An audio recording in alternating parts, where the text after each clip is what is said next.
Boa noite a todo mundo. Começando aqui mais uma live. Hoje uma live bem especial. Vou dar alguns minutinhos aí enquanto as pessoas chegam e o principal convidado daqui a pouquinho está fazendo, vai estrear aí com a gente também, falar um pouco sobre carreira, falar um pouco também sobre as perspectivas de emprego para a economia. Então, quem está chegando agora, seja muito bem-vindo. Daqui a pouquinho, o nosso ilustríssimo convidado está aí com a gente, o Paulo Ganimi, pessoa que eu tenho o enorme prazer de conversar hoje. Fomos contemporâneos aí de Movimento Empresa Júnior há alguns anos atrás e agora, enfim, se esbarrando aí junto com como é que a gente consegue apoiar as pessoas, dar uma luz sobre carreira, falar um pouco sobre perspectivas. Então, assim que o Paulo estiver disponível, ele estava num outro compromisso agora. Assim que ele pintar aqui, a gente já splita a tela e começa com a live de hoje. Então, você que está chegando agora, bem-vindo. Se você é a tua primeira live, avisa pra gente aí. Queria conhecer vocês um pouco melhor. De onde vocês estão falando? Estão falando aqui do Rio, falando de São Paulo, estão falando que parte do Brasil. E hoje a gente vai ter essa oportunidade de falar com o grande PG sobre um pouco da trajetória dele, que possa servir de inspiração para todos nós. E principalmente o que pelo menos do ponto de vista político, o que está sendo pensado para a retomada na economia. Então, assim que ele chegar, a gente já começa, mas sejam todos muito bem-vindos, tá bom?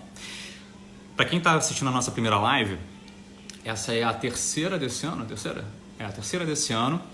A gente fez, enfim, várias ao longo do ano passado, e a gente costuma fazer a seguinte forma: a gente deixa mais ou menos uns 30 minutinhos, entre 30 e 40 minutos, para discorrer sobre temas, algumas perguntas que a gente vai fazer sobre o Paulo, e os 15 minutinhos ou 30 minutinhos finais a gente libera para fazer pergunta, mas a gente já abriu aqui uma enquete, então se você tiver alguma pergunta para fazer ao Paulo, fica super à vontade, a gente adora a sua interação, a gente está aqui para poder, enfim, ajudar da melhor forma possível, tá bom?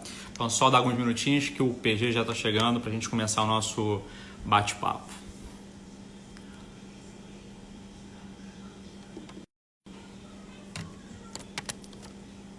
Aqui.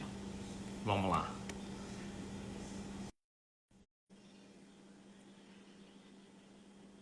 Vou guardar aqui, já está chegando, já solicitou aqui a entrada. Acho que uns minutinhos a gente já começa. Olha ele aí, grande Paulo. E Tá me aí, Paulo, escutando? tudo bom? Tudo Tô bem, ouvindo cara? bem, tô ouvindo bem. Tá me ouvindo bem também? Te ouço bem, te vejo bem. Como é que você tá? Tudo Que bem? bom. Tudo bem, tudo bem. Quanto tempo? Porra, quanto tempo, né, cara? Só assim pra gente se esbarrar mesmo, ou assim ou no Serpentina ou no bar, né, cara? Isso aí, isso aí. Paulo, pô, eu queria te agradecer, cara, imensamente por ter aceitado aí o nosso convite para conversar um pouco sobre a tua trajetória, falar um pouco sobre as tuas perspectivas. Você é um cara que eu já acompanho a carreira direta, indiretamente, já desde o tempo do MED, né, quando a gente foi contemporâneo. E depois também como headhunter acompanhei as suas movimentações Verdade. da Shell, da Michelin, enfim, do período que você esteve fora. Então, queria te agradecer muito, cara, pelo teu tempo, pela tua disponibilidade de falar um pouquinho para a gente aqui sobre essas perspectivas e uma luz, porque eu acho que está todo mundo agora querendo ouvir não só soluções, mas encontrar caminhos de ouvir uma palavra, né, bacana em relação a perspectivas principalmente e exemplos. Eu acho que você é um exemplo. Você é um cara que tem, enfim, na tua história, inúmeros casos de superação, de vitórias, de desafios muito bacanas, corporativos e na política também. Para quem não sabe, eu vou fazer uma apresentação breve sua, PG, e depois fica super à vontade para discorrer. O PG é engenheiro, né? Fez uma parte também na carreira de economia, acho que não chegou a concluir, mas trabalhou como executivo em grandes multinacionais. E em 2018 foi eleito, né, pelo Partido Novo, um dos mais votados aqui no Rio de Janeiro, como deputado federal, e está aí para falar um pouco sobre a tua trajetória. Então, PG, eu passo a bola aí para você, cara, para se apresentar um pouco e dar um oi inicial para a turma. Bom, obrigado, obrigado, Apolo. Bom, PG, tem gente que chama o Paulo Guedes de PG, mas também serve aqui para Paulo Gustavo, que é o meu nome, o primeiro nome completo, ou Paulo Ganimi também, Paulo Ganimi, então né? também serve para os dois, né? Então, e os amigos da Faculdade de Economia e todo mundo do movimento Empresa Júnior acaba me chamando aí de PG. Eu que, como você falou, fiz engenharia de produção, no Cefet, fiz economia na UERJ, tenho um MBA também na PUC do Rio, e eu comecei minha carreira na Economus, na empresa júnior da Faculdade de Economia da Uhum. UERJ. Foi lá, foi até através, né, da Economus, né, do movimento Empresa Júnior, que a gente se conheceu, e foi uma experiência muito importante, né, muito marcante, porque quem não conhece Empresa Júnior, né, a gente presta consultoria, presta serviço para pequenas ou até grandes instituições, né, empresas e tudo mais, e a gente consegue ter com isso uma experiência profissional muito cedo na carreira, trabalhando, negociando, discutindo com pessoas com muito mais experiência, e ali você tem que enfrentar no mesmo nível desde 18, 19 anos, né, 20 anos, pessoas com uma experiência muito maior. E ali que foi onde eu percebi que a gente não tinha, profissionalmente, né, que a gente não tinha muito limite para a nossa atuação, era só ter um pouco de força de vontade e de bom senso. Claro que depois a experiência e o conhecimento técnico contribuem para você aperfeiçoar ainda mais a sua atuação, né? Depois da Economus, eu trabalhei 3 anos entre estágio e como efetivado da Shell, né? Na Shell eu trabalhava na área de logística, depois fui para a parte financeira da logística, e aí depois isso acabou que me levou para a parte financeira da engenharia da Michelin, né, na área de engenharia de projetos, né, Uhum. construindo, ampliando fábrica da Michelin, inicialmente no Brasil. E aí depois eu migrei um pouco, na verdade eu trabalhava com finanças e qualidade da engenharia. Inclusive acabou de entrar aqui, ó, deu um oi aqui, um ex-colega meu de Michelin, o Ah, Ricardo legal, Pacheco. legal. Tomara que a galera de Empresa Júnior também esteja aí participando, porque É, uma coisa que a gente sente, tem um sentimento muito genuíno de gratidão, né? Pelo momento que a gente participou, pela turma que foi formada também até então, né, PG?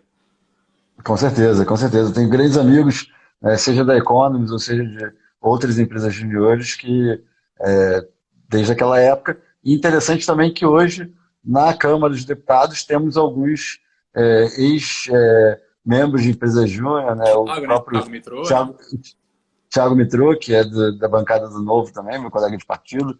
O Felipe Rigoni, que também é ex-empresa júnior, também foi presidente, acho que da Brasil Júnior, se não me engano. Uhum. E não lembro se tem mais alguém, mas pelo menos nós três somos os é, mais próximos do movimento, Tem o Zé né? Fred também, mas o Zé Fred acho que ele não Zé foi. Fred, O Zé Fred também está em isso. Goiás, se eu não me engano, né?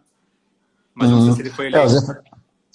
não, o Zé Fred não foi eleito, mas ele está trabalhando, ou estava, acho que ainda está, trabalhando no Senado, na verdade, nesse gabinete compartilhado, se eu não me engano, do Rigoni, com a Tabata e com o senador Alessandro, Uhum. né, que são, eu acho que ele está, eu acho que ele está, se ele não está nesse gabinete compartilhado, ele está no gabinete do Alessandro, do senador Alessandro Vieira.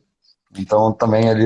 Tem mais gente. Se você for Tem. sair um pouco da esfera dos parlamentares, ainda tem mais gente ainda do movimento que trabalha de alguma forma, ou na política diretamente, ou até mesmo em gestão pública, né, outras pessoas do movimento Empresa Júnior.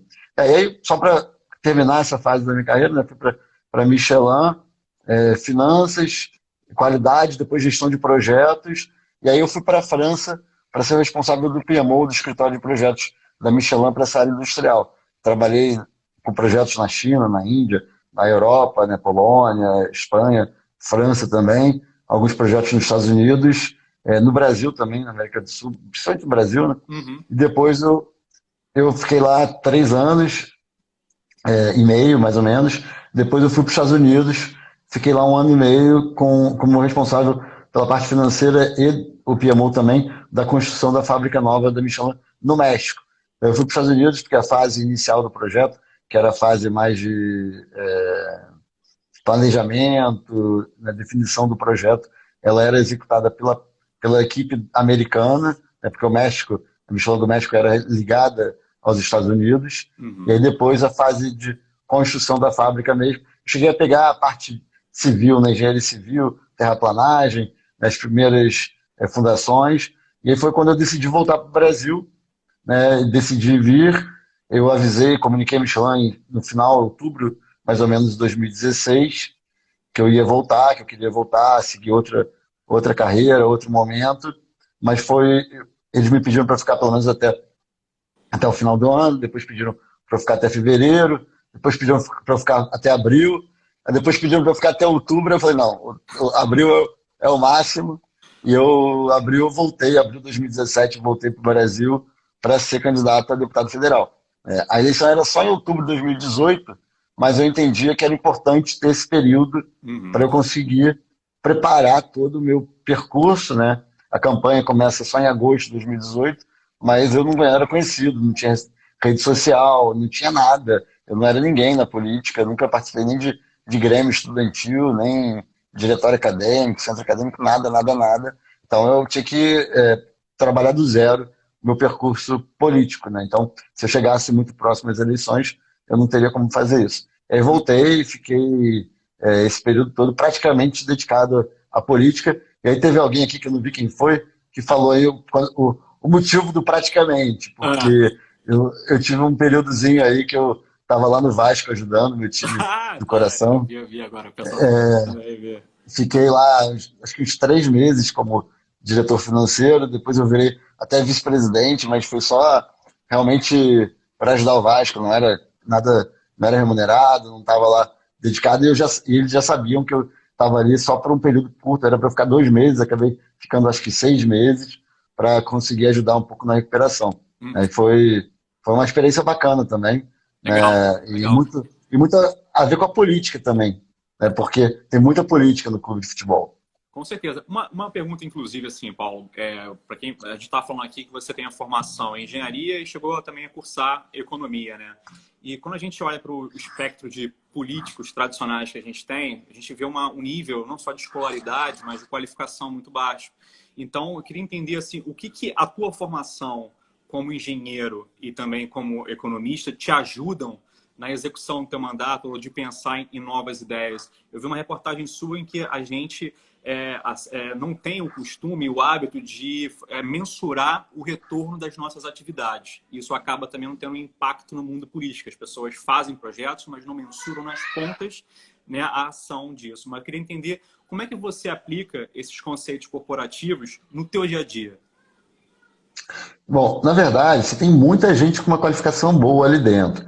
Eu não consigo mensurar, eu acho que tem algum dado já de pesquisa feita, qual é o grau de escolaridade médio da Câmara. Mas eu acho que tem muita gente com formação boa. Porém, nem todos eles aplicam a formação no mandato. E esse talvez seja o grande problema. É muito mais fácil, Apolo, votar baseado no senso comum, né? Se você pensar na política nos últimos anos todos, e falando dos últimos anos, eu não estou falando último ano de mandato do Bolsonaro, nem do Temer, nem mesmo da época do PT, não. Estou falando da política brasileira de sempre, talvez até política mundial, né? O populismo, ou seja, votar de forma a agradar os eleitores, mas que não necessariamente seja a melhor votação, é o que é mais feito ali dentro. E um outro problema que tem muito você. Muita gente que é político profissional. Ou seja, mesmo às vezes tem uma formação boa, você tem uma pessoa que fez uma boa faculdade, é advogado, tem médico também lá dentro, mas eles estão há tanto tempo na política, talvez não tenham tido a chance de aplicar a formação teórica deles na iniciativa privada, ou até mesmo na gestão pública, que faz com que o trabalho deles ali dentro seja muito o trabalho que o político sempre fez. Né? E aí, com isso, você não está pensando em entregar resultado, mas está pensando em ganhar voto. Foi muito interessante que assim que eu cheguei lá dentro, né, antes de ser empossado como deputado, né, a eleição é em outubro, né, o primeiro turno, que é quando o deputado é eleito, é em outubro, né, de 2018, você toma posse dia 1º de fevereiro de 2019. Nesse período todo, aí, de alguns meses, a gente consegue ir lá na Câmara, você faz treinamento, você aprende como é que funciona, aprende como é que funciona o regimento interno, né, você conversa com as pessoas. O que você mais recebe gente, seja empresa de consultoria ou até pessoas interessadas em trabalhar contigo, né? Porque como é eleição, tem muita gente que não é reeleita e com isso tem muito assessor disponível para trabalhar com um deputado novo ali dentro. Uhum. E as pessoas vêm falar contigo o seguinte: não, eu vou te ajudar para você ser reeleito. Eu vou fazer esse tipo de serviço que você pode fazer isso para você ser reeleito. A Caramba. mentalidade ali dentro é reeleição. A mentalidade não é entregar resultado para a população. É a Para profissão mim, política. é a profissão política. Isso talvez seja o mais nocivo ali dentro, né? Que Uhum. você não entrega, e isso é uma coisa que eu tenho muito orgulho de representar ali dentro, de entregar ali dentro, é a noção de que eu não estou ali para ser reeleito. Não estou Uhum. dizendo que eu não queira ser reeleito, até porque eu não sei nem se eu vou ser candidato em 2022, mas a reeleição para mim é resultado do trabalho. Sem É dúvida. igual, se você trouxer isso para a iniciativa privada, é como se fosse uma empresa, uma fábrica que quer produzir produto ruim e vender a qualquer custo, né? Já foi tempo disso. Acho que já teve empresa que fazia isso, né? Que queria apresentar, entregar, fabricar o produto mais barato possível, da pior qualidade, mas o importante era vender, vender, vender. Hoje não. Hoje as pessoas têm uma preocupação muito grande em quê? Entregar bons produtos de qualidade, que tenha uma visão, que tenha um objetivo. Você não entrega só, você não é só uma marca que vende produto ou serviço, você vende um conceito. Isso também é um pouco o que a gente faz ali dentro, né? De você entregar resultado, de entregar Uhum. qualidade. O voto, que no caso de uma empresa é o produto, é consequência daquilo que a gente está fazendo e não o objetivo principal, né? Eu acho que isso muda muito a mentalidade e, é claro, também essas práticas da iniciativa privada, né, de planejamento estratégico, código de conduta, de compliance que a gente fez, né, missão, visão, valores, tudo isso a gente implantou no nosso gabinete desde o início, inclusive o código de compliance, né, de ética, de comportamento, que é para mim e para os meus assessores, eu fiz questão disso estar pronto antes da posse, justamente para ser o norte daquilo que eu e os meus assessores deveríamos cumprir no dia a dia, porque ali você interage, né? Como qualquer empresa já tem interação, empresa pessoa física, empresa governo, né? A gente ali dentro é isso o dia inteiro. Então a gente tem Uhum. que ter uma preocupação ainda maior com o nosso comportamento, não por eu achar que eu vou fazer alguma coisa errada de forma intencional, mas primeiro porque às vezes você não passa a mensagem certa para fora, para os seus assessores, para a população e até mesmo para aqueles que estão ali no dia a dia propondo e trazendo coisas. E é muito interessante que o lobby, que muita gente fala que é nocivo e tal, o lobby existe e ele é bom, inclusive nos ajuda, mas quando ele é feito de forma republicana, né, de forma correta e Uhum. transparente também. Legal. O Paulo, assim, eu queria só voltar um pouquinho, já que a gente está olhando para a tua carreira também, na tua perspectiva. Você comentou, né, no início que passou 4 anos quase na França e aí depois, né, quase 2 anos nos Estados Unidos, onde teve a possibilidade de trocar esses projetos aí da fábrica da Michelin. Você passou, pelo menos pelo período que eu te conheço, por duas grandes crises, né? Você passou por uma crise subprime em 2008, enquanto você era financeiro e PMO lá na Michelin, e depois passou pela recessão que todo mundo passou há alguns anos atrás. Eu queria entender, assim, você consegue nos dar pelo menos uma noção do que essas crises têm em comum ou não e como é que a gente consegue ter, a partir daí, uma visão, um prognóstico da crise? Acho que, em comum, como toda crise, a gente tem um efeito direto na vida das pessoas, principalmente as pessoas mais pobres, né? A gente via e viu sempre quando a crise chega, você tem ali, talvez uma diferença maior seja o impacto na classe média, né? E Uhum. isso tem efeito diferente cada crise. Mas o impacto, o mais, seja o trabalhador de empresa, né, ou até mesmo o cara que trabalha, né, como autônomo, informal, o primeiro que sofre é aquele que está na ponta, né, que está na base da cadeia, é o primeiro que é demitido, é o primeiro que, inclusive, sofre porque até mesmo as indústrias, fábricas, quando você corta a produção, diminui a produção, você diminui o custo variável, né, e não primeiro o custo fixo. Claro que depois de um determinado tempo, com a crise se mantendo, isso impacta também os maiores salários, né, e tudo mais. Mas o primeiro efeito geralmente está no mais pobre. Isso acho que é comum para qualquer crise. e, consequentemente, também você tem o efeito de você demorar ou não, aí depende do tipo de crise, do perfil, a voltar ao mercado, reaquecer, né, e, consequentemente, como é que está a empregabilidade. E a gente viu que em 2008, principalmente, né, a gente vinha de um momento bom, né, emprego e a Sim. melhoria do salário, da qualidade de vida das pessoas, muito também por conta das commodities, por conta do preço do petróleo e tudo mais, e ali a gente teve um período de queda, né, relativamente importante, né, e isso impactou o Brasil, impactou vários países do mundo, e a gente depois voltou a ter uma expectativa de melhoria que voltou a perder agora. Né? Agora não, né? Já tem alguns anos que a gente está passando por isso. E eu acho que o Brasil ainda não superou a última crise, quando veio essa crise agora do coronavírus. Esse Uhum. talvez seja o grande problema. E é uma coisa que me preocupa, é que todos os conceitos, né, de como enfrentar essa crise, agora a última mais recente, estavam sendo implementados, e eu, apesar do Novo não ser um partido ligado ao governo, mas a gente acredita muito na pauta econômica do governo, acho que o governo, por mais que o resultado do ano passado não tenha sido o ideal, mas Uhum. eu acho que as medidas econômicas estavam no caminho certo e que demorariam, de qualquer forma, a dar resultado, até porque elas são medidas menos de impacto direto, né, na economia e mais de reformas estruturantes. E o grande risco que a gente tem agora, espero que não aconteça isso, é desse processo seja colocado em xeque por Uhum. conta dessa nova crise que veio agora e também por conta do resultado de curto prazo do ano passado. Né? Como o resultado não foi tão bom, a gente via isso inclusive no parlamento, muita gente dizendo a política econômica liberal do Paulo Guedes não está dando resultado e tudo mais.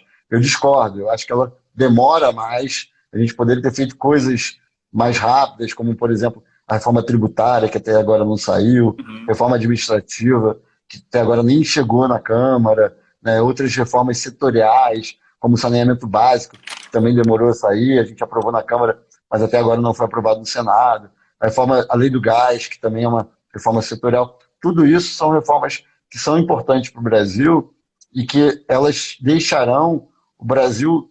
E aí eu acho que a grande diferença de agora para o passado, que eu espero que aconteça, é que a gente passando, enfrentando essa crise, a gente vai conseguir estar num cenário muito mais propício para que o investimento aconteça no Brasil, desenvolvimento econômico. O Banco Central está fazendo também um trabalho muito grande para facilitar acesso a crédito, sem fazer isso de forma artificial, que essa Uhum. foi sempre a tônica dos governos anteriores, era você dar subsídio no crédito, né? Você, através dos bancos públicos, você financiar, incentivar alguns setores da economia e não fazer com que os juros no Brasil fossem tão baixos como são em outros países e, com isso, de forma natural, a própria economia se desenvolver. Esse é o grande problema do Brasil. A gente tem uma carga tributária altíssima e juros super altos. Ao invés de a gente trabalhar na estrutura e resolver fazer a reforma tributária, reduzir os juros, não estou falando só a Selic, não, porque a Selic já está baixa agora, inclusive já é um primeiro ganho, Uhum. mas é diminuir toda a burocracia que existe no nosso sistema financeiro, que faria com que os juros que chega na ponta, que chega tanto para o consumidor quanto para o cara que quer investir, de fato estejam baixos. Com isso, você não precisa de subsídio. Você não precisa de subsídio para o agro, para a indústria, para nada disso, porque a estrutura tributária vai estar correta. A mesma coisa vale para os juros. Né? Você não precisa estar dando financiamento barato, porque a pessoa comum vai no banco e consegue acesso a crédito barato. Né? O empresário, o empreendedor que quer acessar crédito consegue, que é a realidade de quase todos os grandes países do mundo. Né? Eu que morei fora, era absurdo. Eu pagava de juros para comprar um carro lá fora, era o que alguém no Brasil paga num mês, eu pagava num ano. Às vezes pagava em 3 anos de financiamento que alguém paga. Eu tinha subsídio? Não. Eu precisava de ajuda do governo? Não. Era o crédito que estava disponível no mercado. Né? Então, Uhum. tudo isso acho que são reformas que a gente está aprovando na velocidade pior do que eu imaginava, até por uma questão de política, né, de crise política, de falta de diálogo e tudo mais, coordenação, mas que, bem ou mal, é a agenda que está sendo feita devagarzinho, mas está acontecendo. E eu acho que com isso, quando a gente acabar a crise, ou pelo menos acabar esse momento agora da pandemia, a nossa estrutura vai estar melhor para a gente voltar a crescer. Claro que as reformas não acabaram ainda, mas quando a gente continuando aí nessas grandes reformas, a gente vai estar nesse momento. Legal. Você falou, né, de medidas que estão sendo tomadas, inclusive hoje quase caduca uma importante, né, cara? Quase. Você que está acompanhando. Na verdade, ela não caducou porque foi revogada, mas ela iria caducar, né? Ela iria caducar. É a A MP 905, 905, né? isso, que é o chamado contrato, o carteira de trabalho verde e amarela, mas é uma pena, porque era uma proposta muito boa do governo, que foi feita através de uma medida provisória. Ela foi aprovada na Câmara, já foi um pouco retalhada na Câmara, né? Ela não foi o que veio do governo. Na comissão ela foi até incrementada, melhorada, mas agora no plenário da Câmara foi aprovada bastante aquém do que seria a proposta original. Mas já era uma medida boa. E aí, infelizmente, o Senado não aprovou a tempo. Eu nem coloco a culpa só no Senado, porque a gente demorou também a aprovar na Câmara, mas daria tempo do Senado aprovar. E aí o governo, para poder reeditar uma medida parecida, ele revogou a medida, não deixando ela caducar, mas na verdade ela a partir de hoje já ela perde efeito. Então, e era uma medida que tinha o objetivo de colocar no mercado de trabalho os jovens abaixo de 29 anos, principalmente aqueles que tentavam o primeiro emprego, né? O primeiro objetivo era esse, era trazer o jovem que nunca... Porque é muito difícil, né? Você não tem experiência profissional, o que você está agregando? Oportunidade para os caras de menos de 18 e principalmente os caras acima de 55, né? Não é muito... Acima de 55, E aí caducou, né? Quer dizer, não chegou a caducar, o governo revogou no último dia antes de caducar, mas perde efeito e agora vai ter que ou editar uma nova medida provisória ou propor um projeto de lei que vai, com isso, tramitar e vai demorar tudo de novo, né? Então, é uma pena que isso não tenha acontecido. E não adianta, mesmo que o governo edite uma nova MP amanhã, né, se você é um empregador e quer contratar um jovem se beneficiando do que está previsto na MP, a MP tem 120 dias de validade. Poxa, você vai contratar alguém com essa característica, sem saber se depois de 120 dias a MP vai ser aprovada ou não vai, como dessa vez não foi. Você cria um ambiente de insegurança, instável. Então, se eu sou empregador, eu só vou usar dos benefícios da MP quando a MP de fato for aprovada no Congresso Nacional. Né? Então, a gente vai ter aí, no mínimo, né, quer dizer, no mínimo não, né, mas no máximo, mesmo que seja editada amanhã a nova MP, mais 120 dias de espera até que isso deixe de ser uma medida provisória e se torne uma lei com toda a segurança jurídica que a lei traz, que a MP traz de forma só temporária. Né? Legal. Beleza. A gente vai falar aqui daqui a pouquinho, assim, antes de encerrar esse primeiro bloco, a gente vai falar sobre os projetos que estão sendo tocados, a tua opinião, como é que você acha que também vai haver essa retomada. Mas para a gente finalizar essa parte pessoal tua, PG, queria assim, entender, né, o que você está careca de algumas pessoas que te façam essa pergunta, mas o que te motivou, afinal? Assim, você estava bem lá fora, né? Você estava, enfim, expatriado com uma condição em que eu, pelo menos, como headhunter, eu vejo que é o sonho de consumo de muita gente, né? De ser expatriado, de ter uma carreira internacional. Por que você abriu mão disso tudo para vir ao Brasil e tocar hoje o teu mandato? O que te inspirou? Qual foi o teu propósito nisso, PG? Era o meu sonho também, Apolo. Quando eu fui para lá, eu, inclusive, tinha isso como objetivo, né? A Michelin era uma empresa que tem como característica, não é mandar muita gente, mas ter comparativamente, comparando com outras empresas, ter um número de expatriados bastante elevado, e esse era um dos meus objetivos lá na Michelin. Eu queria ter essa experiência de vida, experiência profissional, achava que isso ia enriquecer muito minha vida e conhecer também outros países, outras culturas como eu pude. Só que tem um momento da vida que você começa a perceber também que a carreira profissional, a realização profissional e o dinheiro também não é a única coisa que te traz felicidade. Né? Você precisa também de outros propósitos, de outros sonhos. Né? Então eu sempre tive muito assim, eu sempre me dediquei muito a minha vida profissional, achava que isso era importante, tanto financeiramente como também no sentido de, poxa, eu quero entregar, quero realizar, quero mostrar que eu sou bom também, né? Quero, não só para os outros, mas para mim também. Eu acho que tem um lado de você, poxa, é igual quem gosta de esporte quer ser o melhor no esporte, né? O meu esporte era o trabalho, Uhum. era a minha dedicação profissional. Isso sempre foi meu objetivo de vida, né? Só que em determinado momento, cheguei ali nos meus 30 e poucos anos e eu olhava para frente, olhava para o futuro e eu falava assim, poxa, se hoje eu sou feliz profissionalmente, eu gostava do meu trabalho, Uhum. eu era feliz pessoalmente, eu gostava da vida que eu tinha ali fora, claro que eu sentia saudade do Brasil, nunca foi objetivo meu ficar fora para sempre, Uhum. era mesmo antes de eu ir, eu tinha como objetivo ficar 2, 3 anos fora.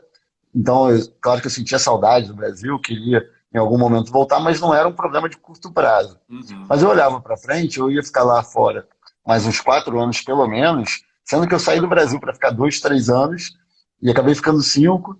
Né, e eu falei assim, poxa, se deixar eu vou ficar aqui 10 anos, minha vida passou, eu Uhum. entreguei bons projetos, construí uma fábrica, né? Ajudei a construir uma fábrica da Michelin na China, outra na Índia, outra na Indonésia, outra na Tailândia. Mas o que de fato eu construí para o Brasil, para a minha vida, para a sociedade? O que eu vou deixar de legado, né? E eu acho que essa questão do legado, né, do propósito, que é muito importante, isso foi uma das coisas que me moveu a querer voltar para o Brasil. Além de querer ajudar o Brasil, ajudar as pessoas, né, estar mais próximo da minha família. O outro lado também muito importante é que quando eu saí do Brasil, eu saí em 2012. Eu lembro bem daquela reportagem como é que era o nome Economist. da revista? The Economist. Economist, isso.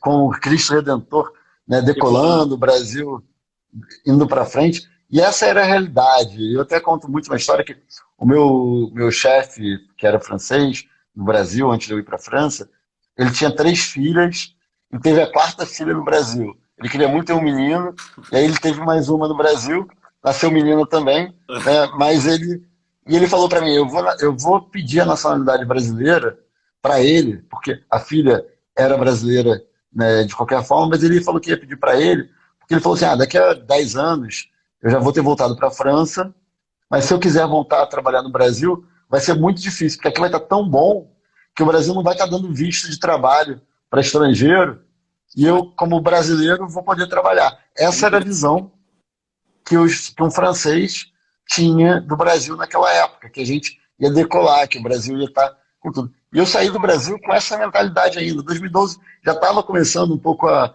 a derrapar, Uhum. mas ainda era essa visão do Brasil.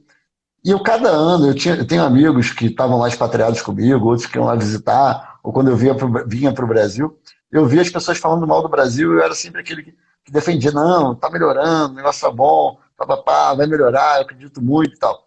Aí eu ia defendendo e o pessoal batendo no Brasil. Defendia, eu batia. E esse meu ímpeto e os meus argumentos para defender iam diminuindo ao longo do tempo. Né? De 2012 até 2017, quando eu Hum. voltei, eu já estava sem argumento. Não E eu tinha o que falei, falar. poxa, Uhum. não tinha mais o que falar. E eu falei, não quero isso para o Brasil. Eu que pude estudar, ter uma experiência profissional boa, né? Se eu não fizer isso para alguma coisa para melhorar o Brasil, quem vai fazer? Né? Não vai ser o cara que pega, ou a mulher que pegam 2 horas de ônibus para ir para o trabalho todo dia, 2 horas para voltar, trabalha pra caramba, com sol na cabeça, ou em pé o dia inteiro, depois chega em casa e ainda tem que cozinhar, fazer faxina e tudo mais, não teve oportunidade de estudar como eu tive, né, de ter uma carreira profissional tão rica. Eu falei, cara, se eu não fizer isso, quem vai fazer? E ao mesmo tempo tinha ali um momento político diferente, né, com a Lava Jato, separando um pouco ali o joio do trigo, né, tinha o partido que eu me filiei desde o início, que eu acreditei também no projeto, e ali eu vi, né, a oportunidade não só de entrar para a política, mas era a oportunidade de fazer a política de forma diferente. Porque eu não me sentiria também confortável de entrar num partido tradicional e ser confundido com outras pessoas. Né? Isso para mim era muito importante, independente da ideologia política, né, se é direita, esquerda, liberal, não sei o quê. O fato de ser um partido novo, não no nome só, mas na forma de fazer política, para mim dava conforto das pessoas entenderem que eu não estava fazendo isso para me beneficiar. E o Uhum. fato também de eu ter uma carreira, como você falou, uma carreira profissional de sucesso, né, numa situação confortável, eu ter voltado para o Brasil com esse objetivo, também me dava esse conforto de eu falar para das pessoas entenderem que eu não estava fazendo isso para me beneficiar, né, que eu estava Uhum. fazendo isso realmente com algum propósito e não com um objetivo que eu não precisava. Né? Eu não precisava do dinheiro. Claro, se eu roubar é muito dinheiro, mas não vai ser o caso. Mas o salário do deputado, né, é um excelente salário para o Brasil, né, mas para uma carreira profissional de executivo de empresa é um bom salário ainda, né, Uhum. é um ótimo salário. Mas, então, assim, isso me deu muita segurança para eu falar para as pessoas, olha, eu estou aqui para ajudar, estou aqui. Isso, realmente, quem não me conhecia o meu percurso profissional, me confiava, confiava em mim muito mais, né, depois que eu contava a história ou que alguém contava a história. Isso tudo formou o momento ótimo ali, né, a tempestade perfeita para eu voltar para o Brasil e entrar para a política. Porra, legal, cara. E eu acho que eu fui um deles, né? Não só eu, mas o William, que é meu sócio também. Não, quer dizer, eu já te conhecia, o William começou a seguir por aí. Eu acho que uma legião de pessoas começaram a conhecer justamente nessa etapa que você falou. Agora, me chama a atenção aí, Paulo, um detalhe legal, né? Você estava lá fora, fez esse movimento, não, o propósito te toca. Mas como é que você lidou com o planejamento, né? Como é que foi o teu planejamento para virar essa chave, né? Porque eu digo isso porque tem, assim como você é um exemplo, a gente fala muito sobre transição de carreira na Fox, de executivos que às vezes estão insatisfeitos com suas carreiras ou alguns que querem, né, simplesmente coisas novas para se respirar, mas a gente sempre bate na tecla do planejamento, o quão importante isso é para ter, né, um respiro aí de carreira. Como é que foi o teu, cara? Assim, o que você utilizou e o que você sugere para pessoas que, assim como você, também estão nessa situação? Não, boa pergunta. O primeiro passo foi um pouco no risco mesmo, sem tanta análise, que foi a decisão de voltar e ser candidato. Né? Ali Uhum. foi mais no coração do que na razão. Né? Foi algo realmente de analisar. Mas eu tinha um entendimento, já ali, naquele momento, que não era uma decisão tão absurda, por dois motivos. Um, que eu queria ter essa experiência, independente da eleição, se eu seria eleito ou não, mas o aprendizado que a campanha traz, o aprendizado que a política me trouxe já ali naquele período entre 2017 e 2018, antes de ser eleito, é um aprendizado do caramba. Então, a caminhada já seria uma vantagem para mim, Legal. um ganho muito grande de experiência de vida, experiência profissional, aprendi muita coisa, não só de conhecer Brasil, conhecer Rio de Janeiro, mas conhecer como vender alguma coisa, né? Que no caso eu estava ali me vendendo como Uhum. deputado, né? E tudo mais. Então eu sabia que não era um tiro tão no escuro nesse sentido. E fora também que se desse errado, né, eu tinha, aí volta na questão do currículo, da experiência profissional, eu falar, qualquer coisa eu vou para o mercado, vou tentar alguma coisa diferente, vou abrir um negócio, mas isso tudo não era nem um plano B, porque eu falava para todo mundo, eu vou ser eleito, meu plano A, B e C é ser eleito, não tinha nada engatilhado, não. E o que eu acho mais Agora, interessante é durante. que, assim, desculpa te interromper, PG, mas o que eu acho mais interessante disso tudo é que você não só abraçou o desafio e poderia ter começado como vereador, que é uma, né, entre aspas, uma carreira mais, não fácil, diria, mas como é que eu definiria a carreira do vereador se comparado com um deputado? Mas acho que uma escala menor, não sei.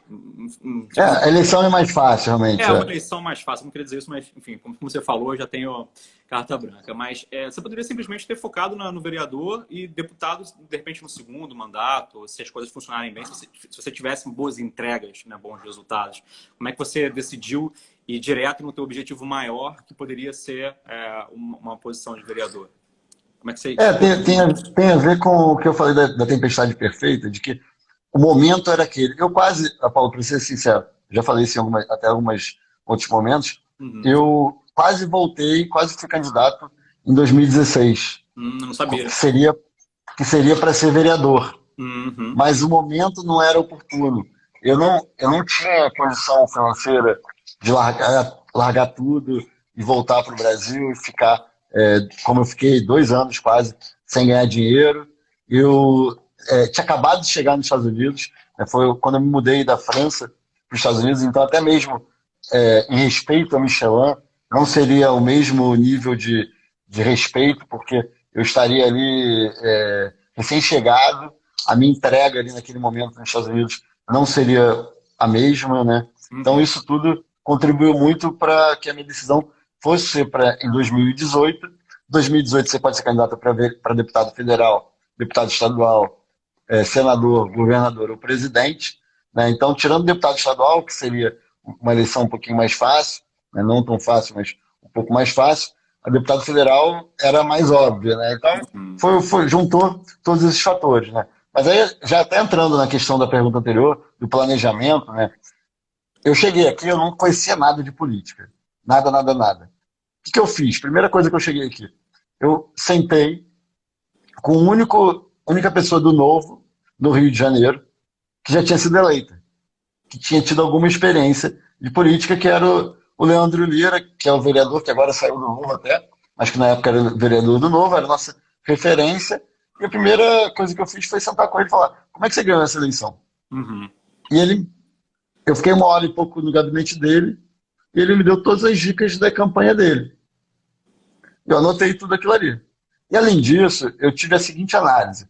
Eu tinha certeza que o Novo, até pela eleição de 2016, iria eleger uma pessoa, Uhum. iria eleger um deputado. Eu até achava que ia eleger mais de um. Eu achava que ia eleger 2 ou 3, né? Mas um era certo. Então eu falei, eu tenho que ser esse cara. Eu vou ser esse cara, vou ser o cara mais votado do Novo no Rio de Janeiro. E foi, né? Vou ser o cara... E fui, exatamente. Vou ser o cara que é mais conhecido aqui. E o que, que eu tenho para entregar para as pessoas? Eu não tenho passado político, né? Eu não tenho nada. Eu tenho meu currículo, minha experiência profissional, minha vontade. Então, uma coisa que eu fiz, e que eu falava sempre para as pessoas, é o seguinte: o meu passado eu não tenho como mudar. Né? Quem eu sou, quem eu fui, eu não vou mudar. O que eu vou fazer daqui para frente. Então, o que, que eu posso fazer? Trabalhar muito. Então, eu fui o cara que mais fiz evento, quase todos os eventos da cidade do Rio de Janeiro, do Novo, né, do partido em Lembra? 2017.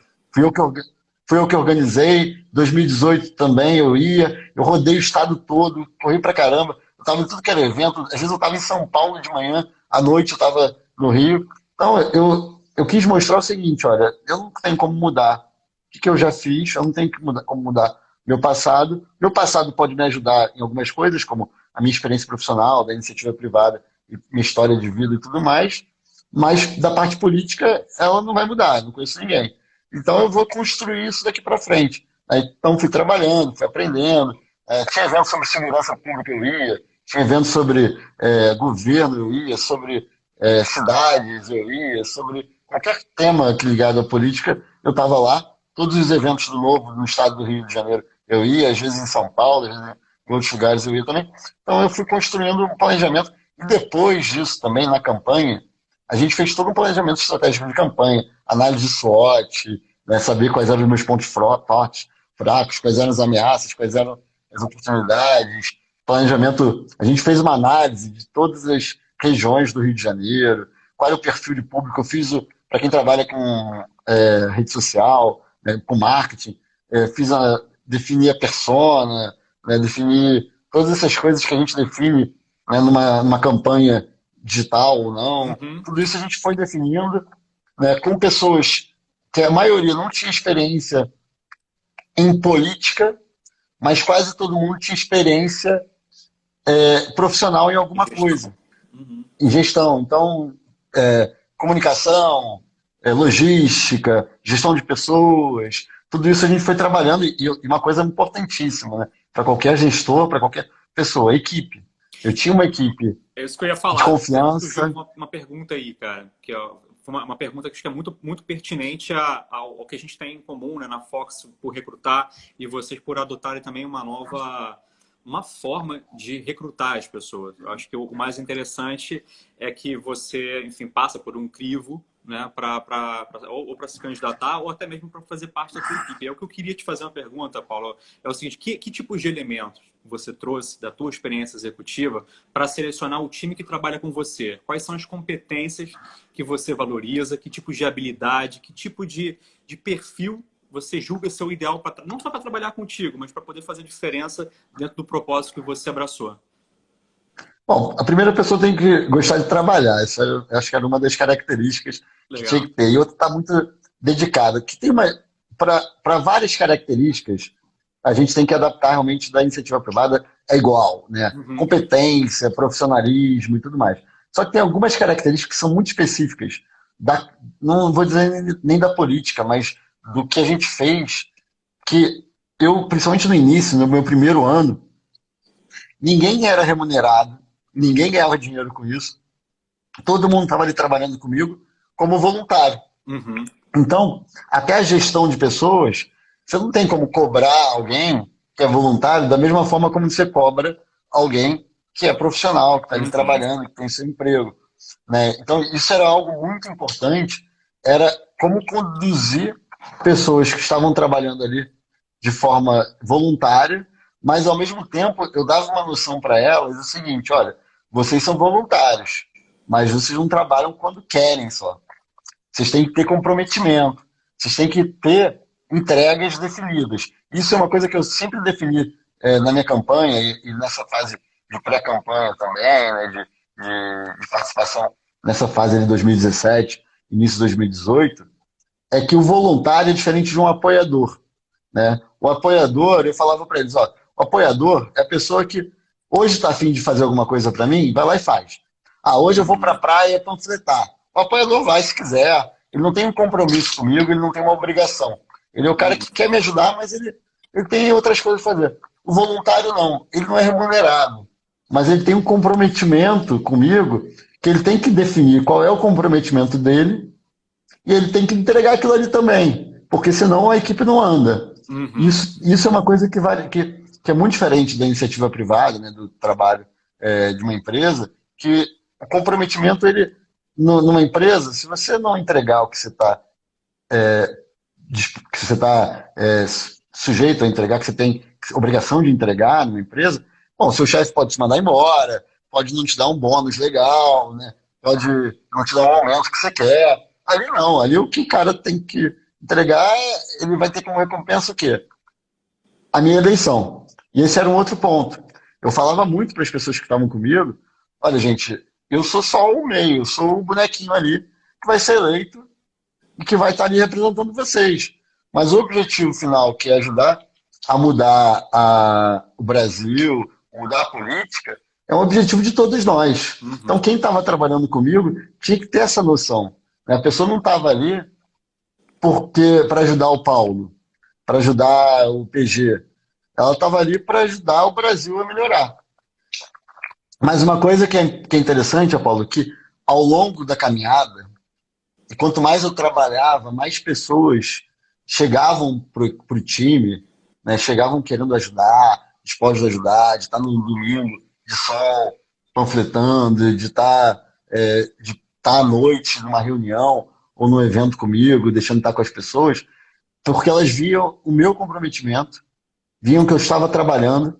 Então, a minha dedicação, que eu falei no início, ela não trazia só o voto direto, mas ela trazia mais pessoas para me ajudarem. Uhum. E aí muitas pessoas surgiram depois, chegaram depois, querendo ajudar o Paulo. Então teve um misto disso também. No início, eram pessoas que estavam ali porque acreditavam no ideal, no objetivo final. E depois, com o tempo, tinha a mistura das pessoas, pô, vamos ajudar porque a gente vai ajudar a eleger alguém bacana e tal. Mas também tinha gente ali, pô, o cara é maluco, ele não vai ser eleito, mas coitado, tá trabalhando tanto que vamos ajudar ele, que é bom também, entendeu? Então você vai misturando isso tudo. É. E isso lembra muito também o início da nossa trajetória, né? Porque tanto, pelo menos no teu lado político no MED, a gente trabalhava muito por comprometimento e propósito, né? A gente não recebia absolutamente nada, nenhum centavo. A gente estava ali para poder fazer, fincar a bandeira do empreendedorismo, de fazer alguma coisa em que a gente acreditava, né? Acho que talvez por isso tenha sido um ótimo celeiro de bons profissionais e que tenham se lançado aí, como você falou, na política nesses últimos anos. Ô, Paula, a gente só tem, eu acho que mais 10 minutinhos. Eu tinha porrada de perguntas aqui para fazer, que eu tinha preparado aqui de economia, de carreira também. Mas eu acho que não é justo. Eu acho que as pessoas podem e devem também perguntar um pouquinho sobre o tema livre, né? Que esteja ligado à carreira a tua atuação também como parlamentar. Então, eu queria deixar aberto que, pessoal, quem está acompanhando aqui a live, eu vi que a live tem bastante gente hoje, tá bem legal. E eu queria deixar aberto aqui para perguntas, tá? PG responde, né, PG? Isso aí, com certeza, estou aqui para isso. E não tem pergunta difícil, não. Qualquer uma pode ser feita. Ó, tô falando para alongar essa entrevista, só que não dá para alongar, porque a live no Instagram ela só dura 1 hora. Então a gente está Uma hora, aproveitando o é isso aí. máximo, depois ela cai, enfim. Mas eu vou deixar aqui para as pessoas fazerem pergunta. Eu tenho uma última, caso as pessoas não tenham, eu vou abusar aqui do meu direito. Aí eu ia falar um pouco sobre. Aqui, ó, também. Tirando a avaliação política, né? Acho que o foco aqui da live é mais a carreira e perspectiva econômica. Então, se tiver alguma pergunta relacionada à carreira e à economia, né, algo que o Paulo domina, eu acho que é bem mais prudente. Tem uma pergunta aqui, ó, qual o maior entrave do setor público para a retomada pós-crise? Acho que você falou um pouquinho sobre isso, mas vale a pena a gente reforçar aí. Para o setor público, eu acho que é a falta de dinheiro, né? O governo já não tinha dinheiro. Você tem que pensar o seguinte: o Estado foi tão inchado nos últimos anos, os últimos governos deram tantos aumentos e contrataram tanta gente, né? E eu nem acho que funcionário público tem que ganhar mal, não, tá? Acho que tem que ganhar o justo.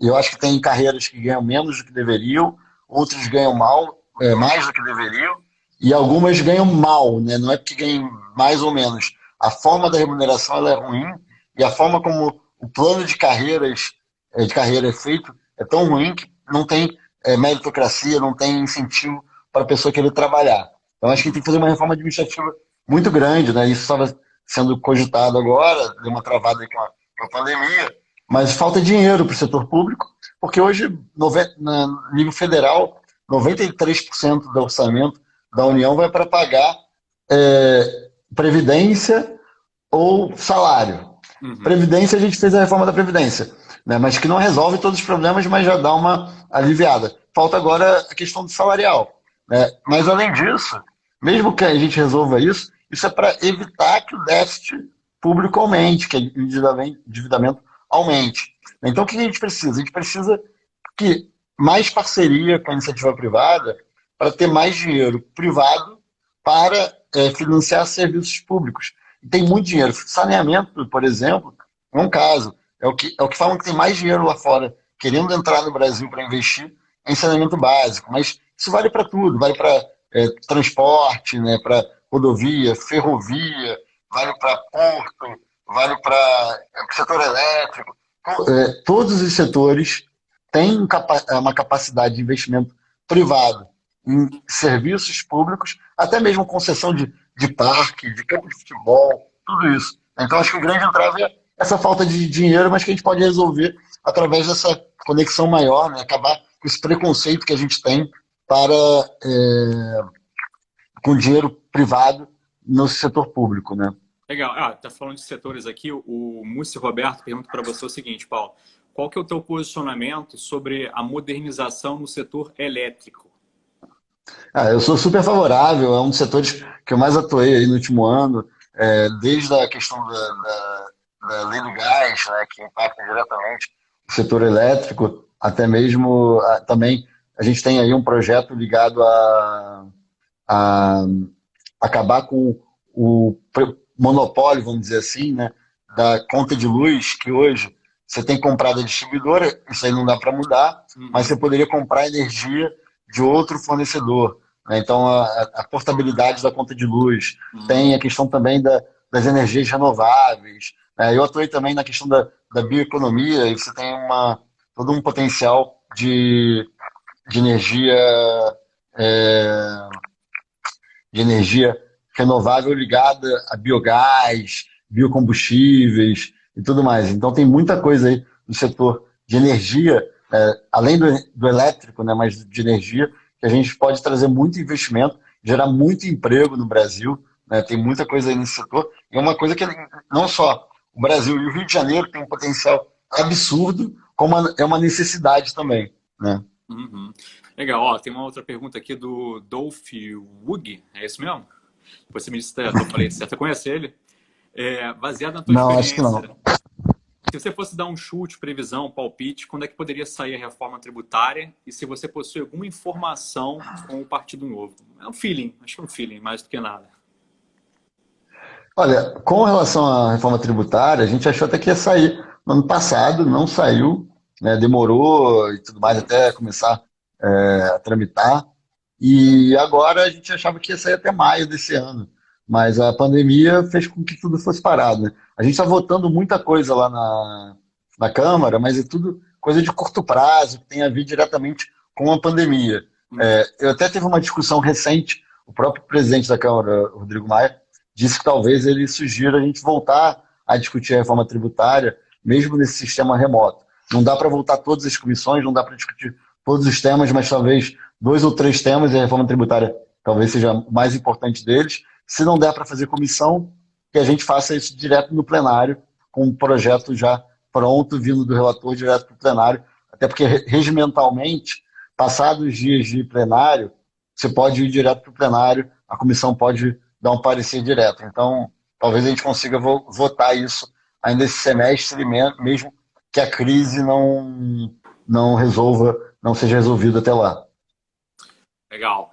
Eu acho que de perguntas, acho que a gente já cumpriu aqui. Tem outra pergunta aqui, qual a sua projeção para a carreira política? Você falou que já não queria projetar politicamente, não é uma carreira, mas como é que você se enxerga nos próximos passos aí, Pedro?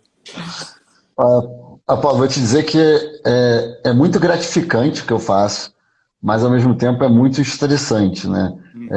Você não para, agora aqui está na crise, muita gente trabalhando, estou trabalhando maior parte do meu tempo em casa, né? Em casa, no caso em Brasília, né? Eu tenho uma casa em Brasília, uma casa no Rio, porque eu preciso estar nos dois lugares, mas a gente precisa estar na Câmara com alguma frequência para votar, né? Eu tenho ido para lá como líder do partido, eu vou para a Câmara com alguma frequência, mas a gente tem trabalhado muito, final de semana, né, dia inteiro, porque esse trabalho home office, você deve estar percebendo, ele até faz com que as pessoas achem que você está trabalhando 24 horas por dia. Com Mas, além certeza. disso, é desgastante. A gente sofre muito ataque, às vezes, né, por questões políticas e tudo mais.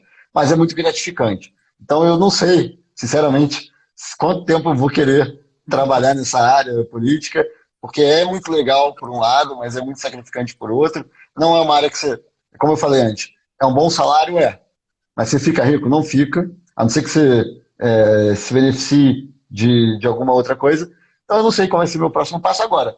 Se você me perguntar, se eu fosse continuar na política, gostaria sim de algum dia ir para algum cargo no executivo, que eu acho que você consegue entregar mais rápido o resultado e estar mais próximo da ponta da população, né? No legislativo, você está no oceano, você tem que ficar nadando no oceano gigantesco, você tem muita influência, mas você tem é, pouco poder de impactar na ponta a vida das pessoas, né? No executivo você estaria no front mesmo, mas Uhum. é ainda mais desgastante ainda, é mais pesado ainda do que o trabalho no legislativo. Então fica essa dúvida, mas vamos ver os próximos anos aí, vão dizer onde é que eu vou estar, né? Legal. Ó, a gente tem 1 minuto e 21 aqui. Eu queria abrir para suas considerações finais e deixar um recado aí para a galera. Mas antes de qualquer coisa, Paulo PG, Paulo Ganimi, Paulo Gustavo, cara, muitíssimo obrigado, de verdade.